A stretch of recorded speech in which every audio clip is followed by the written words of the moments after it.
Thank you very much. Askofu wetu mkuu Bishop Samson Mudhuri, Askofu wa Ng'ombe, Askofu Njuguna, maaskofu wale wengine wote, ndugu viongozi na waumini wa kanisa letu la AIPCA, amjambo. Andwaito moriega. Mwathani agosho. Ngai no mwega. Naendesho the. Ebu mnisalimie hewani nione hivyo watu wa AIPCA. Bwana Yesu asifiwe. Asanteni sana. Mimi kwanza nimefurahi sana kufika Othaya hapa Nyeri kwa shughuli hii na sherehe hii ya muhimu, kwa mwaliko wa kanisa letu la AIPCA, ikiwa ni sherehe ya muhimu sana ya kila mwaka humu kanisa la AIPCA. Nasema asante sana kwa kunikaribisha. Wakati nilipata mwaliko,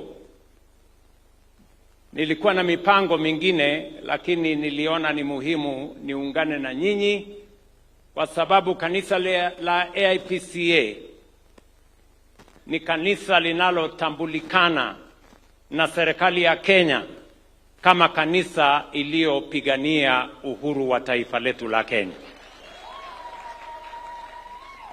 Mchango wenu, mchango wa kanisa la AIPCA kwa uhuru wa taifa letu la Kenya linatambulika na serikali ya Kenya. Na kwa hivyo mimi nataka mjue, katika safari yenu kama kanisa, serikali ya Kenya itaambatana pamoja na nyinyi.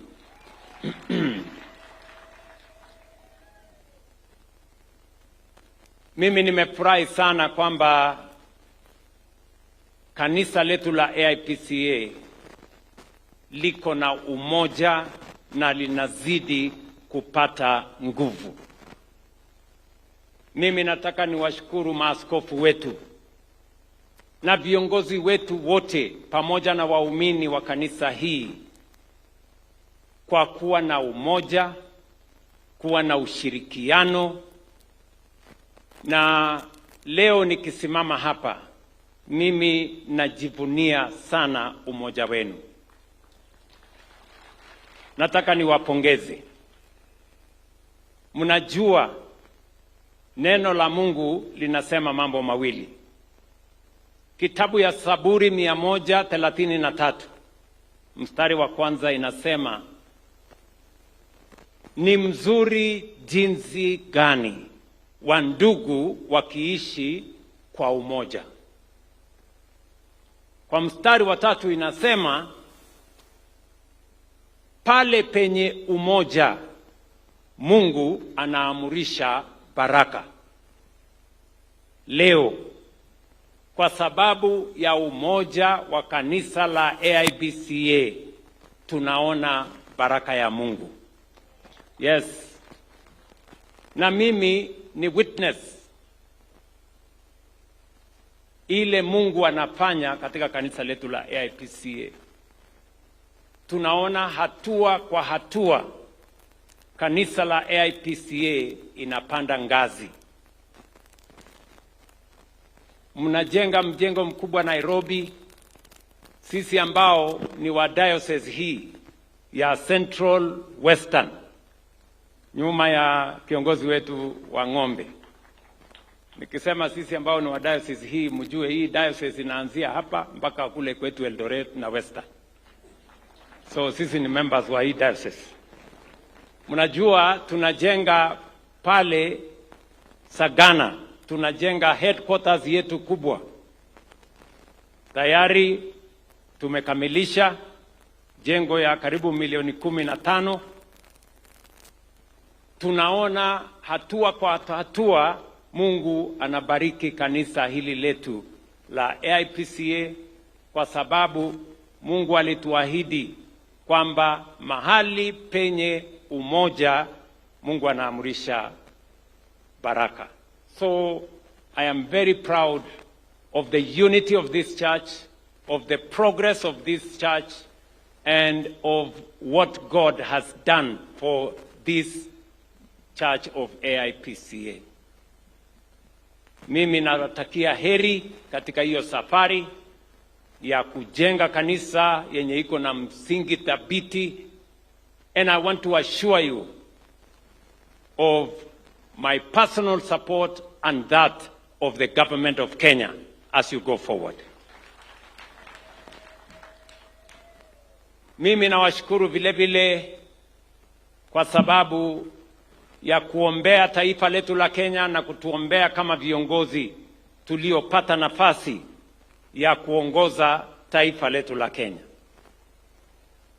Kwa sababu mnajua wakati tunangojea uzima wa milele, bado tuko na nafasi hapa chini ya kujenga barabara, stima, soko, hospitali na kazi zile zingine nyingi. Wakati maaskofu wetu wanashughulika na kutupangia uzima wa milele, mimi na hawa viongozi wengine tunashughulika na kupanga haya mambo madogo madogo ya barabara na vitu zingine hapa chini. Na ndio mmesikia viongozi wenzangu wamezungumzia maendeleo ya sehemu hii na ile kazi ambayo sote tunafanya kwa umoja ili kuhakikisha ya kwamba tunabadilisha na kuboresha maisha ya wananchi wa taifa letu la Kenya. Niwaeleze wananchi wa hapa Nyeri, mimi nilikuwa hapa miezi miwili iliyopita. Nikawa pale Karatina, nikawa hapa Othaya, nilikuwa hapa mwaka uliopita, na mimi nataka niwahakikishie ile mipango yetu yote tumekubaliana na watu wa Nyeri, viongozi wenu wakiongoza, kama serikali ya Kenya tutatimiza, kwa sababu ni haki yenu kupata haya maendeleo. Nikiongea na nyinyi hapa leo, mjumbe wenu Bwana Wainaina wa Mbogo amewaeleza zile barabara zote zilikuwa zimekwama, tumezikwamua. Barabara ya Mau Mau inaendelea. Ile barabara tulijenga kutoka kule Kenon ifike hapa Maroa 2023 ilikuwa 30%, leo ni 90%. Na nimekubaliana na viongozi wa hapa ya kwamba tukimaliza hiyo exchange iko hapo Maroa, hiyo barabara tutaisongesha iende Nyeri town na baadaye iende kupita Nyeri town mpaka tuunganishe na Nanyuki. Na tayari nimetumana engineers wakuja wafanye survey ndio hiyo kazi iweze kwenda mbele. Barabara zenu za hapa Othaya, huyu mbunge wenu Bwana Wainaina ameshirikiana na mimi, contractors tumewalipa pesa. Hapa Nyeri tumewapatia budget ya shilingi bilioni 8 ya barabara zenu. Barabara zote za hapa Othaya, za kule Mkuruweine, za Tetu, za Mathira, kule mpaka Kieni, hizo barabara zote zinaendelea, na wiki ijayo wale contractors wote wa taifa letu la Kenya tunawalipa shilingi bilioni 20 next week to make sure that all the roads in the Republic of Kenya zinaendelea kujengwa, kwa sababu ndio njia ya kubadilisha taifa letu la Kenya. Nilikuwa hapa kuanzisha soko kubwa ya Othaya hapa, ambayo tumeweka milioni 325. Sasa iko 50%. Muko na soko ingine hapa ya Ndonyo iko karibu 50%. Hapa Othaya muko na soko ingine pale Shinga naitwa Gakicha. Hiyo soko ndio tumeanza, na huyu mbunge wenu ameniambia kuna mahali pengine panaitwa Witima, na ameniambia pia pale tujenge soko, na nimekubali na tumeweka pesa ya kuwajengea soko.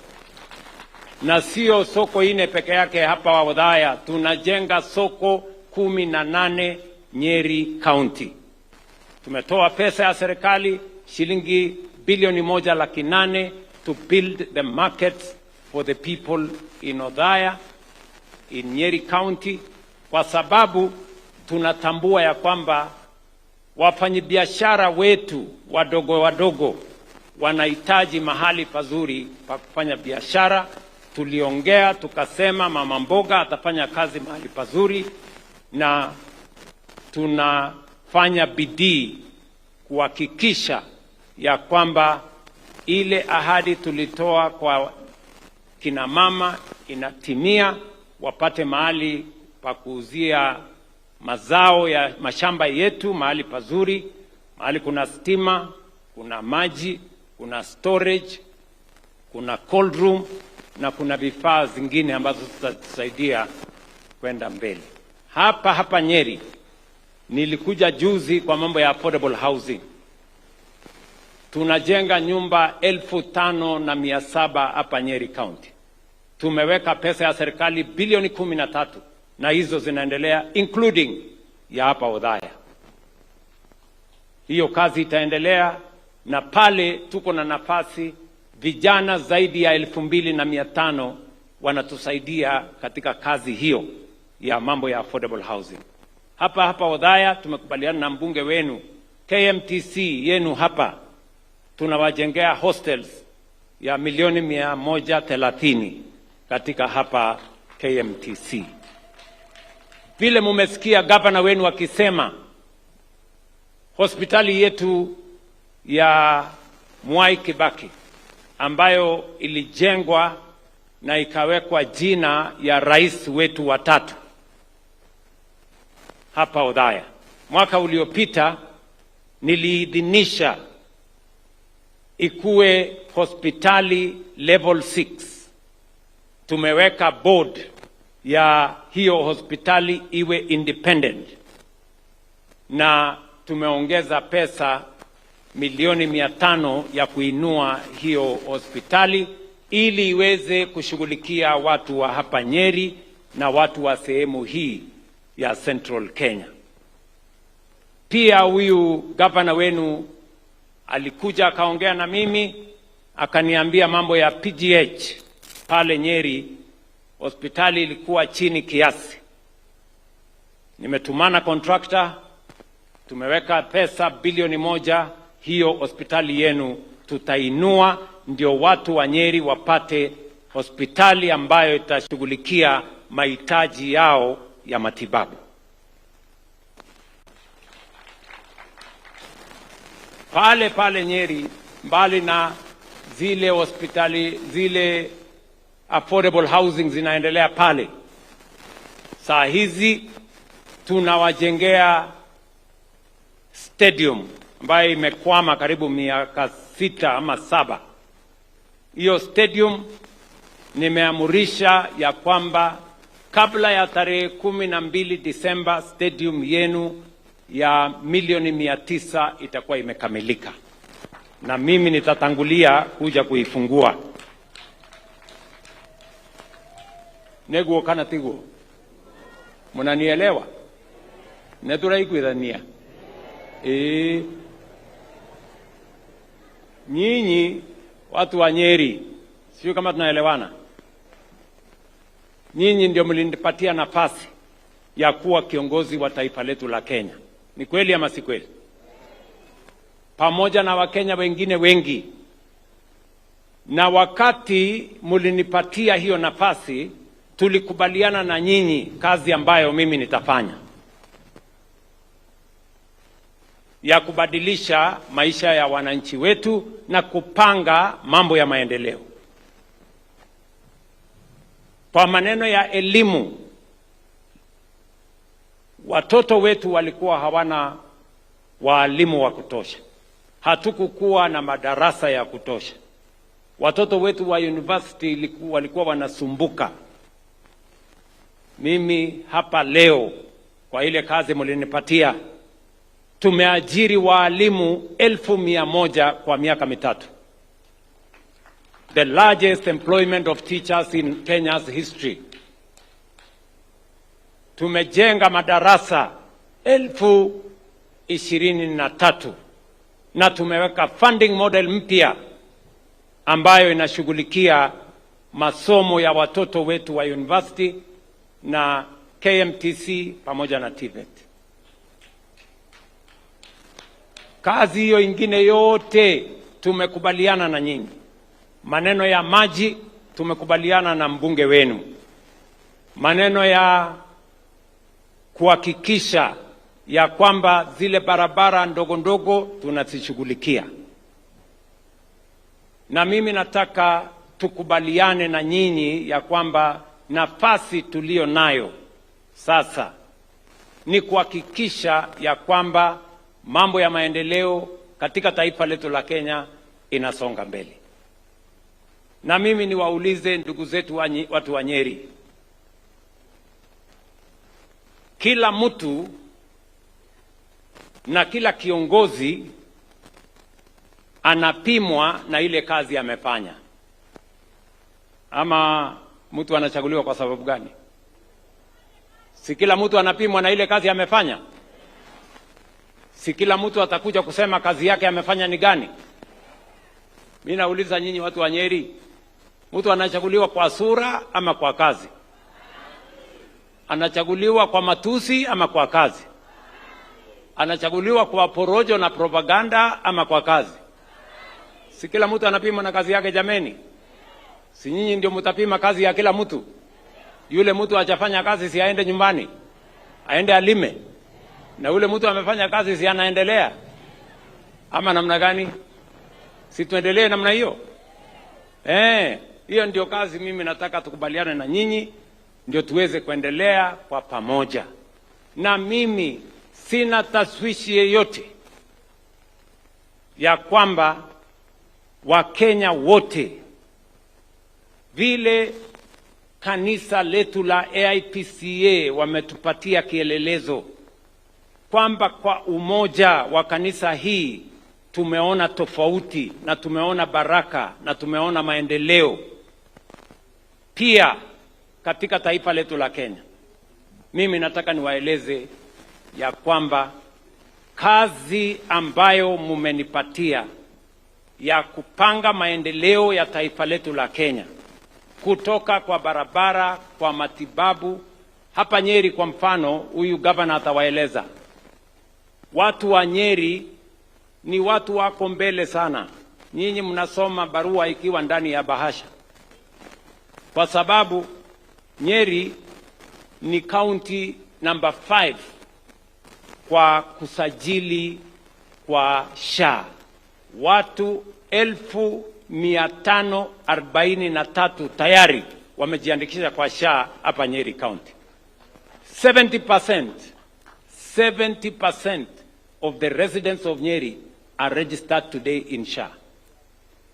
Kwa mwaka 1.5 pesa ambayo tumelipa kwa wale walioenda hospitali hapa Nyeri ni shilingi bilioni 3.2.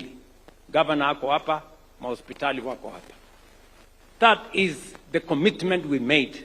Na tumesema hatutaki mwananchi tena aende hospitali alafu baadaye aende auze nyumba yake ama ng'ombe yake ama shamba yake atikulipa gharama ya hospitali. Tunataka gharama ya hospitali ilipwe na bima ya afya ya SHA, mwananchi ajiandikishe, na sisi kama serikali tutapanga ile ingine. Tuhakikishe ya kwamba hakuna mwananchi tena anahangaika kwa sababu ya mambo ya hospitali. Mwisho, mimi nataka niwaeleze ya kwamba tukienda mbele, mimi niko na kazi mbili. kupanga ile kazi mlinipatia ya maendeleo ya taifa letu, kutoka kule kwa matibabu, kwa barabara, kwa ajira ya vijana, kwa kilimo. Na mimi kwanza nataka niwashukuru nyinyi watu wa Nyeri, ni wakulima sugu sana. Mmesikia factory yenu ya hapa, mambo ya kahawa. Mimi niwaulize, 2022 si kahawa ilikuwa shilingi 50, shilingi 70 kilo moja? Leo ni shilingi ngapi? 140, 150, 160. Ni kweli ama si kweli? Si tuseme ukweli, shetani aibike. Wale matapeli wote walikuwa ndani huko ya kahawa, tuliwafurusha tukawaambia waende watafute kazi nyingine.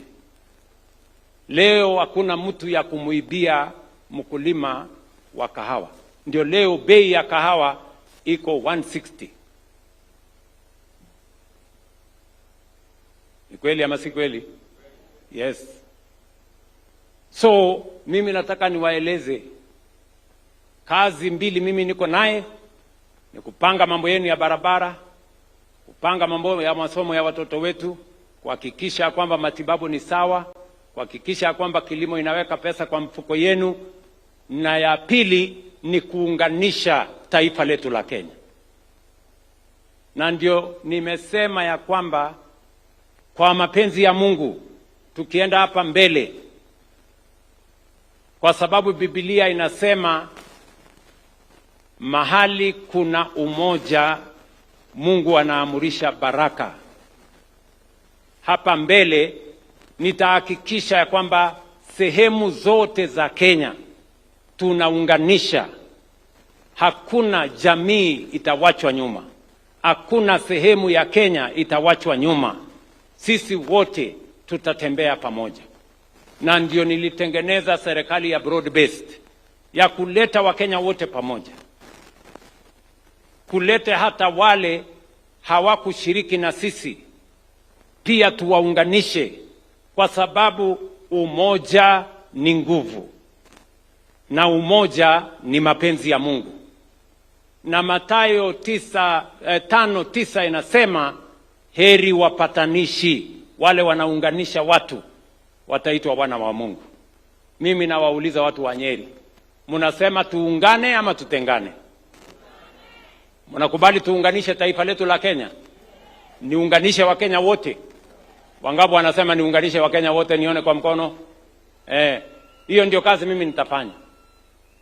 Nitaunganisha wananchi wote wa taifa letu la Kenya, ndio tuzime ukabila, tuondoe chuki, tuondoe migawanyiko. Wakenya wote waungane, Mungu atatubariki, Kenya itasonga mbele na tutafaulu tukiwa sote pamoja. Nimeulizwa mambo matatu ama ni manne, lakini sasa nyinyi mtihani mmeniwekea mtihani kubwa.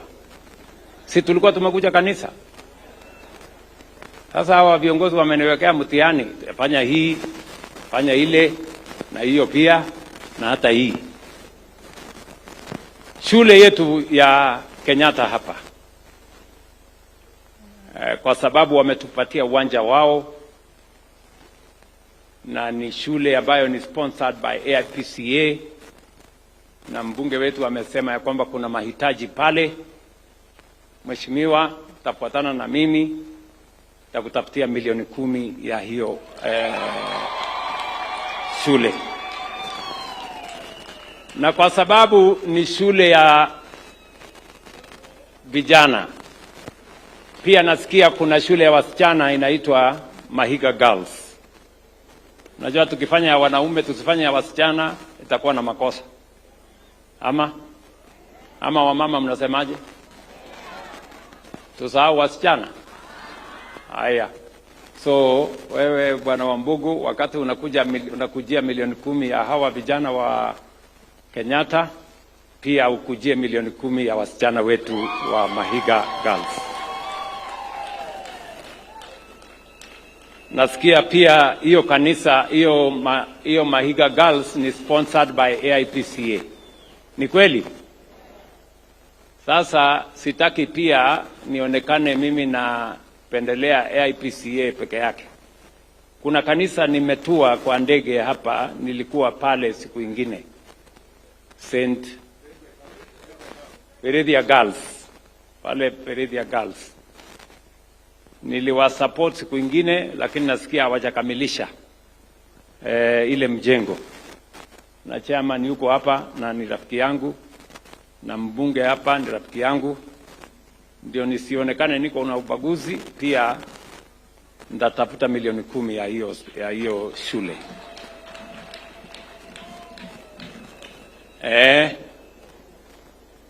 Si ndio? Ama mnatakaje? Tuendelee ama tuendelee? Mnasema tuendelee ama tuendelee? Alafu mimi nimeambiwa kuna vijana hapa walinisaidia kuweka hii hema. Na nimeambiwa ya kwamba ni vijana wako na mtaratara mzuri. Wamejipanga. Wako mpaka na sako yao. Kwa hivyo wewe mama county na mheshimiwa, nikitoka hapa nitakuajia milioni 2 hawa vijana waendelee wafanye kazi. Nasaidia hawa vijana. Nasikizeni nyinyi vijana. Mimi nataka niwaambie nyinyi vijana, sisi wote kama wazazi tunafanya bidii kwa watoto wetu. Na hatutaki watoto wetu wapotee kwa mambo ya madawa ya kulevya na mambo ya pombe. Viongozi wa kanisa hapa, wazazi, wanajuta, wako na matatizo na watoto wetu kwa sababu ya mambo ya madawa ya kulevya na maneno ya pombe. Na mimi nataka niwaeleze, katika taarifa yangu ya tarehe 1 mwaka huu Januari, niliwesema tunaweka mpango kamili, msikuwe na wasiwasi. Haya mambo ya pombe yatakoma katika taifa letu la Kenya. Hiyo maneno ya pombe, nimeamrisha watu wa NACADA, nimeongeza watu wa anti-narcotics unit. Tumekubaliana vile tutakabiliana na wale wanaleta madawa ya kulevya kuingiza taifa letu kutoka mataifa zingine, na wale wanaharibu vijana wetu kwa pombe haramu. Na wasikiza kwa makini, and I want to commit to you that we are going to deal decisively and conclusively on matters of illicit brews and drugs and narcotics. Kwa hivyo nyinyi vijana nawauliza, tunawajali kama wazazi, tunawajali kama serikali, na nyinyi pia mjiepushe na mambo ya madawa na pombe. Na sisi zote kama jamii, kazi ya kupigana na pombe, kazi ya kuweka watoto wetu mahali pazuri. I want to ask parents, let us not surrender our children to other people. The church, let us not surrender the young people of our nation to foreign ideologies. To be able to contain drug abuse and abuse of alcohol, it requires a whole of society approach. Lazima sehemu ya wazazi watimize sehemu yao. Sehemu ya kanisa itimize sehemu yake. Na sisi kama serikali tutatimiza wajibu wetu, na viongozi wote tuungane ndio tuokoe watoto wetu na tuokoe taifa letu la Kenya. It is our collective responsibility. We are going to lead from the front as government, but we want to ask parents, the church, society to work with us. Kwa hivyo nyinyi vijana, tawapanga kabla sijaondoka hapa. Na mwisho Nataka niseme pongezi kwa wakulima, hasa wale wa kahawa. Meambiwa ya kwamba factory yetu ya hapa mulipatia wakulima wetu shilingi 160 kwa kilo. Wapigieni makofi. Hiyo ni maneno mzuri sana. Lakini nimeambiwa ya kwamba factory iko na matatizo kidogo. So Bwana Wambugu, hiyo factory wewe uende urekebishe. Umesikia inahitajika milioni 5. Hiyo sio mimi nilikuwa naambiwa, ilikuwa ni wewe. Ama ni nani alikuwa anasema? So kwa sababu milioni 5 inahitajika, tugawane kazi jameni. Si ndio? Wewe Bwana Wambugu na viongozi wa hapa mchange milioni 1. Wale wakulima pia wa hiyo kahawa place, hiyo factory nini, wachange milioni 1, mimi nitawapatia milioni 3. Basi. Ama mnataka tufanye namna gani? Si tugawane hivyo? Kwani mlikuwa mnataka nifanye kazi yote mimi peke yangu? Tugawane. Ama mnasemaje watu wa Nyeri? Tumekubaliana? Tuendelee namna hiyo? So mimi sitaki kusema kuzidi hapo. Mimi nimefurahi sana kufika hapa Nyeri. Na mimi nataka niwahakikishie. Mnanisikia vizuri? Mimi nataka niwahakikishie ya kwamba mimi nitarudi hapa kwa sababu niko na kazi kubwa ya kukamilisha hapa. Niko na kazi mingi.